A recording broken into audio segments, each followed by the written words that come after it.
I am going to have you ask me questions. Does that sound good? Yeah? Yeah. Okay, so you guys are here today to learn about how to live independently, right? Right. And so I'm going to share my story of how I live independently. And maybe you think, oh, well, she's Miss Wheelchair America, so things must have been easy for her to get to where she is. But that's not true.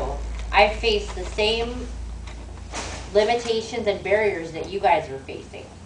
So can you guys throw out to me, like, I'm going to ask you a question. What kind of barriers are you guys facing right now? Barriers meaning challenges, struggles. College. Okay, so getting into college. Job. Getting a job. Discrimination. What was that? Discrimination. Being discriminated against? Being dyslexic, what'd you say? Getting into high school or graduating high school? Or being in high school? All that. Yeah. Yeah, oh no, I get that, I understand that. Huh? Yeah. Say that again. School in general. Oh, school in general, Oh, just God. the struggles of school. Self-advocating. Yep, giving yourself a voice. Okay, so everything that you guys just said, I have faced those barriers too. Part of my story and my platform as Miss Wheelchair America is anti-bullying, because I was teased in school. I grew up in a small town, and when I started school, there wasn't even any special education in my small town at the schools that I was going to.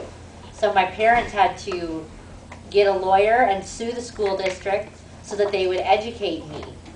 And it was a big struggle, and through that too, I got put into regular classrooms, meaning mainstream classrooms that weren't special education. And there was very little support. So I did experience being teased, and that's part of my story. So I understand the struggles of school, maybe feeling left out.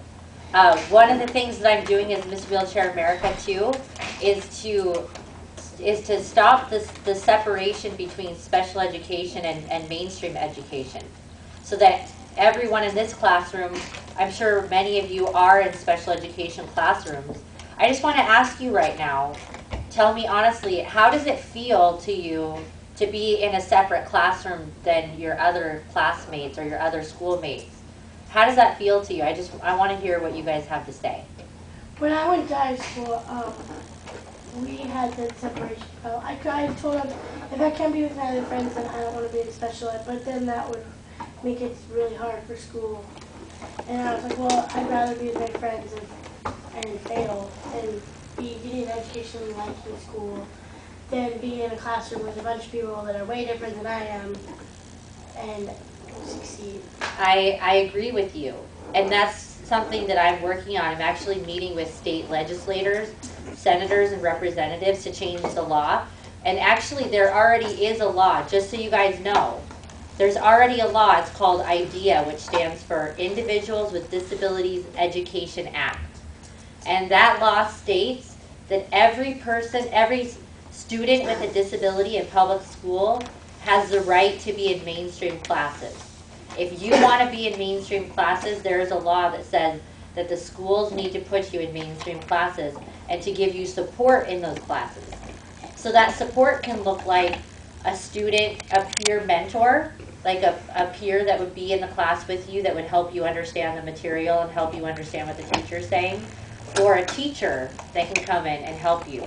But I just want to let you know that are any of you in high school right now? Yeah. Currently? Okay. So if you're in high school right now and you want to be out of the special education classrooms, there's a law that says that that's possible for you. So I just want you to know that, and you got to speak up if that's what you want. And so I understand that the school struggle, that's part of my story. After high school, I did go to Pacific Lutheran University, which is in Tacoma. And there I studied psychology and vocal performance, which is singing. And I had a great experience there because there was a lot of support for students with disabilities at that college. So I didn't experience the same thing that I did in public school growing up. Instead, I experienced being included, feeling important, feeling like helped and taken care of and supported. And that really changed me a lot, because it undid a lot of the wounds that were caused from being teased in school and feeling separate from my classmates. And then being in a classroom and a school environment where I was considered an equal and treated well. And not just that, but I made great friends and they saw the value in me. They didn't just see me as a student with a disability, they saw me as a good friend and somebody who was smart and had a lot to offer. And that really built my self-esteem. It made me feel like I could do anything.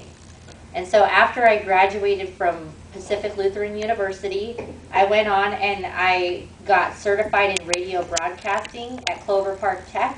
And then I got a master's degree in counseling at Faith Seminary. And all of those things happened because people believed in me and because I spoke up for myself and I said, this is what I want to do. And I fought really hard to make sure that I got the education that I wanted. So wherever you guys are at in your life, whatever dreams that you have, whatever goals that you want to achieve, you can achieve them. It takes a lot of work. So in those times that I was going to school, I was also working. And I can tell you that I understand the barriers to education, feeling discriminated against. When I graduated from Pacific Lutheran University, I went almost more than a year of not being hired. Even though I had a college degree, I was smart and I had a lot to offer. I tried to get jobs as a psychologist or a social worker, anything that would use my degree, and I kept getting turned down for these jobs. And so I finally had to start working at a daycare, which was good and I loved working there, but my education deserved much more than working at a daycare. And so I understand the struggles of employment.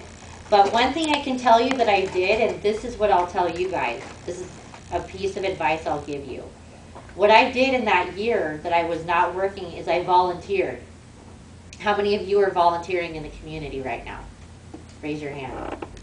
Good for you.